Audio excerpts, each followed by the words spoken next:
эфире итоговая программа новостей. Расскажем о главных событиях понедельника. С вами Василий Радченко. Смотрите в программе. Организация учебного процесса в Якутске будет зависеть от дальнейшей эпидобстановки в городе. В регионе за минувшие сутки выявили 44 новых случая заболевания коронавирусом. Между тем, посадку леса на территории, пострадавшей от огня, ведут в Нерюнгринском районе.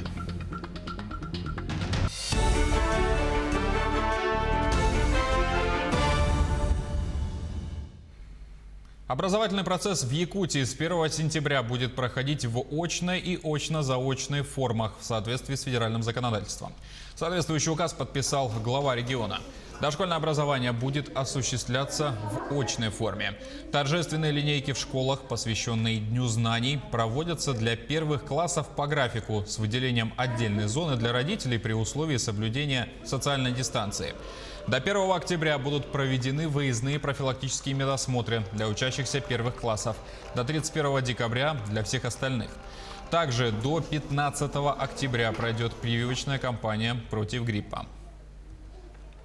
В столице возобновление работы учреждений образования, в том числе детских садов, будет зависеть от эпидемиологической обстановки.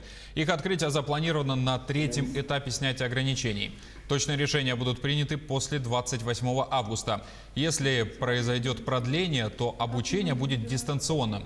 Об этом сообщила заместитель мэра Якутска по социальным вопросам Наталья Степанова. Дети на перемены будут выходить в коридор в соответствии с рекомендациями Роспотребнадзора по отдельным графикам. Таким же образом будет организовано питание школьников. Учреждения доп. Образования будут работать с 1 октября. Образовательные программы будут реализованы очно. Решение по организации обучения в детских школах искусств будет принято на этой неделе. По словам замглавы Якутска, организация образования в школах столицы в 3 смены недопустима. С завтрашнего дня поступят рециркуляторы и дезинфицирующие средства. До 1 сентября будут доведены до школ. Масками и перчатками будут обеспечены работники пищеблока. Что касается учебных заведений высшего образования на сегодня, четкая позиция пока есть только у Северо-Восточного федерального университета. В сентябре обучаться очно будут только первокурсники, а студенты других курсов заслушают лекции дистанционно. Ко мне уже буквально в субботу, в пятницу был ряд обращений от студентов. Некоторые из них говорят, готовят обращения для того, чтобы начать очное обучение. Давайте проявим немного терпения, посмотрим, как у нас пройдет сентябрь, а соответственно в сентябре отучимся дистанционно, для того, чтобы в последующем у нас не было достаточно больших вспышек заболеваний. Студенты, в отличие от детей, они уже все равно относятся к категории взрослых, и сложно сказать, что во всех случаях у них заболевание проходит бессимптомно. Уже есть определенного рода более серьезное течение заболеваний как таковое. Поэтому по рекомендации Роспотребнадзора Российской Федерации студентам, в отличие от детей, рекомендовано находиться в вузах в масках. Тем временем за прошедшие сутки в регионе зарегистрировано 44 случая заболевания COVID-19. Из них в Якутске 20, в Мирном 4, по 3 случая в Алданском, Нерюнгринском и Верхневилюйском районах, по 2 случая в Горном и Мегино-Кангаласском, а также единичные случаи в Нюрбинском, Оленёкском, Сунтарском, Татинском, Усть-Алданском, Хангаласском и Ленском районах. Санитарные службы выявили лиц, контактировавших с зараженными, и начали лечение больных. Между тем продолжается прививочная кампания против гриппа. Администрации получили задание не допускать микс больных гриппом и коронавирусом. Здания должны быть отдельными. Поэтому сегодня всем районам поставлена задача найти отдельные помещения под размещение стационаров подгриппозных больных. Грипп приходит нового штампа. Соединять их в одной больнице, в одном инфекционных стационарах с ковидными, безусловно, ни в коем случае нельзя. Поэтому возникает ряд вопросов о том, что в интернатах, в общежитиях могут быть использованы и эти интернаты и общежития под резервные стационары подгриппозных больных. Наших же с вами жителей Республики Саха-Якутия, жителей определенного населенного пункта. Поэтому, каждый случай он рассматривается отдельно. Большая просьба без флешмобов разрешать все вопросы на уровне непосредственно органов местного самоуправления. Всегда можно найти непосредственно компромисс, особенно когда выбор стоит между здоровьем и нездоровьем. Постояльцы и сотрудники соцучреждений в Якутии получат вакцины от ОРВИ и гриппа в полном объеме. Предстоят два этапа. Первый – вакцинирование против гриппа, который должен быть завершен до 15 октября. Что касается соцучреждений, психоневрологических интернатов, домов престарелых, то стоит задача вакцинировать их в 100% объеме. Что касается второго этапа, то это будет вакцинация от коронавируса. Она будет проводиться по желанию. Вакцинация от гриппа пройдет и в промышленных предприятиях. Как отметил министр промышленности и геологии Якутии Максим Терещенко, прививать против гриппа необходимо начать раньше, до периода подъема заболеваемости, чтобы снизить риск распространения инфекции среди контактных лиц. Ожидается, что в этом году вакцинация может охватить до 60% работников. По последним данным, эпидемиологическая ситуация на добывающих и перерабатывающих предприятиях Якутии на фоне пандемии коронавирусной инфекции стабильная. Активного роста числа новых заболевших не наблюдается. Международная арктическая школа распахнет двери для первых своих учеников 1 сентября. Отличительной особенностью учреждения станет то, что учебный процесс будет вестись на английском языке и с соблюдением международных стандартов. Об особенностях отбора в спецшколу узнавала Ульяна Шагина. Ученица 10 класса Полина Ноева в ряду тех счастливчиков, кто смог после жесткого отбора попасть в ряды учеников Международной арктической школы. С будущей профессией пока не определилась, но курс уже задан – биология и IT-программирование. Оба. Я не знаю, что выбрать. Надо как-то объединить это в биоинформатике или в биотехнологиях. Для таких, как Полина, которые находятся в поисках своей будущей направленности, в Международной арктической школе созданы все условия. От гармоничного развития, личностного роста и до получения образования как по российским стандартам, так и по программе международного бакалавриата, где обучение предметов будет проходить только на английском языке. Перед нами стоит очень большая ответственная задача – научить каждого ученика свободно владеть английским языком. И наши ученики 7 класса в 2023 году будут сдавать диплом международного бакалавриата. Это предполагает, что наши выпускники могут поступить в ведущие мировые вузы. Это Оксфорд, Кембридж, Гарвард, Стэнфорд. В этом году порог новой школы переступят 185 детей. Это ученики 7, 8 и 10 классов со всей республики. Сейчас здесь проходят завершающие подготовительные мероприятия. И уже 1 сентября обучение начнется в очном формате с соблюдением всех противоэпидемических мероприятий. Конечно, мы беспокоимся, поскольку у нас дети будут и в интернате жить, и в школе. И вирусная инфекция – это такая инфекция, от которой никто не застрахован. Поэтому мы очень жестко подходим к выполнению всех ограничений и к выполнению всех санитарных правил. Школа берет курс не только на углубленное изучение английского языка. В качестве дополнительного можно выбрать изучение европейских, восточных и родных языков. К слову, популярными среди таковых в этом году явились китайский и якутский. Что не предмет, то целая наука. Именно в этом основное отличие международной школы от общеобразовательной. Начиная от оснащения и заканчивая индивидуальным подходом к каждому. А для этого в школе созданы все условия. В основном у нас оборудование HTC. И такое оборудование позволяет, для ученика есть все доступное оборудование, чтобы заниматься в IT-сфере, то есть изучать все глобальные тренды, которые существуют в мире, от искусственного интеллекта до дополнительной реальности. Одним словом, современный специалист – это тот, кто должен уметь и знать многое. Именно гармоничному развитию ребенка с малых лет здесь будет уделено особое внимание. Ну и, конечно же, возможность поступить в престижный международный вуз, стать хорошим специалистом в области арктических проблем. Вот основные направления новой школы. Ульяна Шагина, Владимир Павлов, Якутск. Между тем, Алданский медицинский колледж сделал шаг в сторону инклюзивного образования. В новом учебном году там будет более доступная среда для людей с ограничениями по здоровью. Первыми новшества оценили наши корреспонденты, и слово Руслану Павлову. Театр начинается с вешалки, но Алданский медицинский колледж теперь начинается с кнопки вызова персонала для людей с ограниченными возможностями, которые хотят попасть в образовательное учреждение.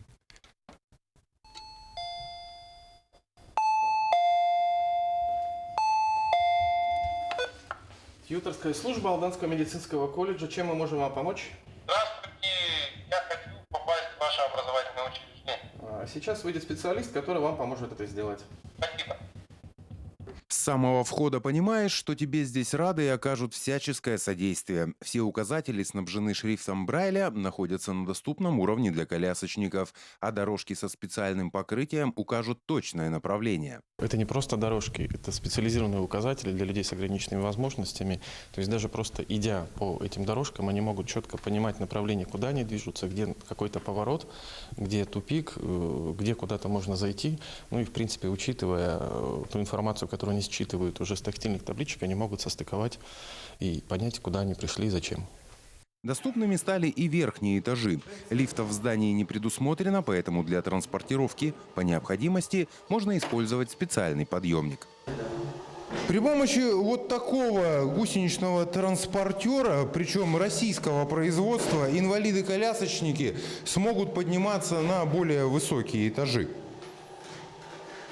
Новшества произведены по республиканской программе «Доступная среда». Несмотря на ограничения по коронавирусу, работы выполнены в срок, и в новый учебный год колледж войдет с расширенным спектром возможностей в области инклюзивного образования. Инклюзивное образование и вообще создание комфортных и равных условий для людей, в том числе с ограниченными возможностями здоровья, это сегодня норма жизни. Мы к этому пришли, и мы этому на самом деле очень рады. В любом колледже, не только в нашем, обучаются студенты с ограниченными возможностями здоровья. И, к сожалению, не все еще, люди из этой категории охвачены образованием. Вот это создано как раз все для того, чтобы люди могли получить образование и чувствовать себя равными среди равных.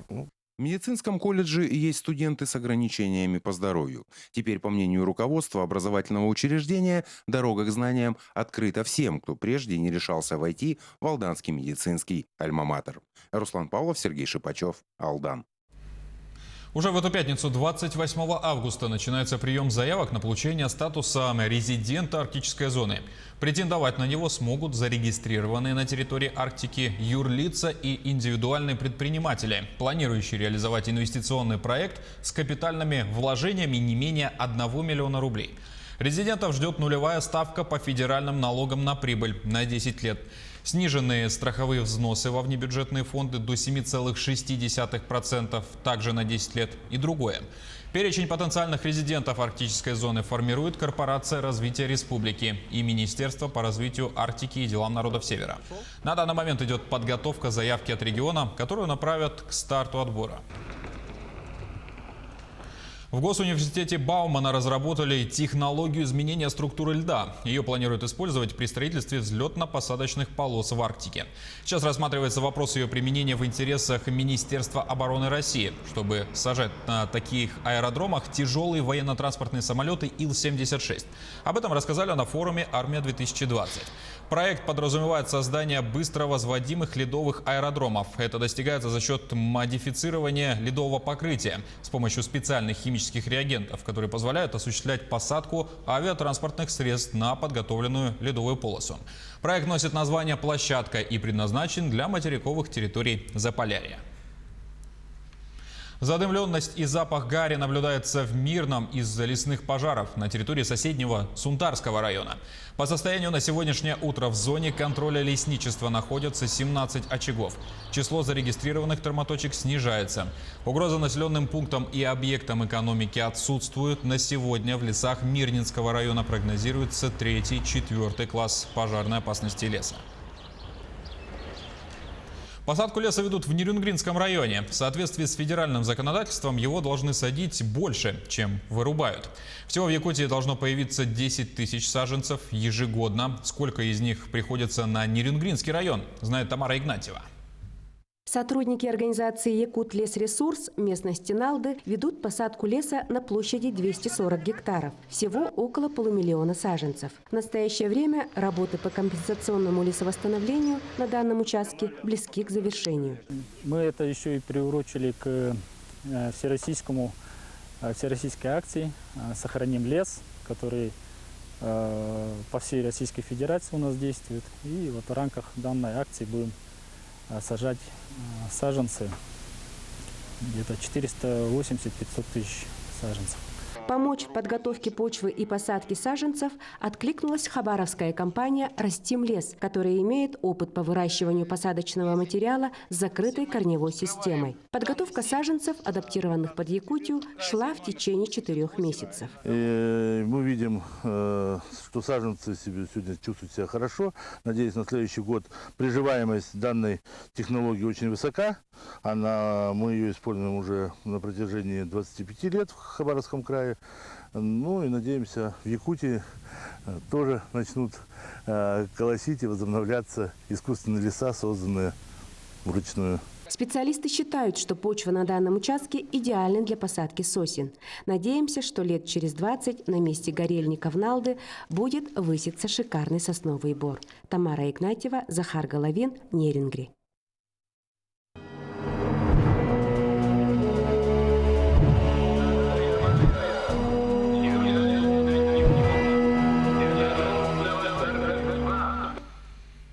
В Ржевском районе Тверской области завершил свою работу молодежно-образовательный форум «Территория действия», организованный Всероссийским общественным движением «Волонтерская рота боевого братства». Форум прошел во время первой смены в военно-историческом лагере имени Героя Советского Союза якутского снайпера Федора Охлопкова.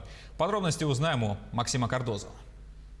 Сотни молодых людей со всей России приехали в Тверскую область, чтобы отдать дань памяти воинам Великой Отечественной войны. У мемориала советскому солдату торжественно завершился форум «Территория действия». Форум направлен на патриотическое воспитание молодежи, и неудивительно, что его финал состоялся в новом военно-патриотическом лагере имени Героя Советского Союза Федора Охлопкова. Здесь обучают поисковой работе волонтеров. Чем более глубоко человек связан с историей своего родного дома, семьи, села, города, всей страны, тогда этот человек устойчив, и он имеет глубокие корни, и никакой ветер навязываемых нам перемен не сможет его свернуть и забыть о том, ради чего он родился, ради чего он живет на этой земле. Лагерь имени Охлопкова располагается вблизи мест сражений Великой Отечественной войны. Здесь до сих пор ведутся поисковые работы. За 2 недели с начала открытия лагеря молодые волонтеры обнаружили 20 бойцов и 2 солдатских медальона, а также множество других артефактов. Мы щупаем землю, ищем провалы, дальше определяем, что находится в земле: кости, кожа, резина, ботинки. И тем самым мы находим много бойцов, потому что 2/3 были захоронены без касок, без лопаток, без железа.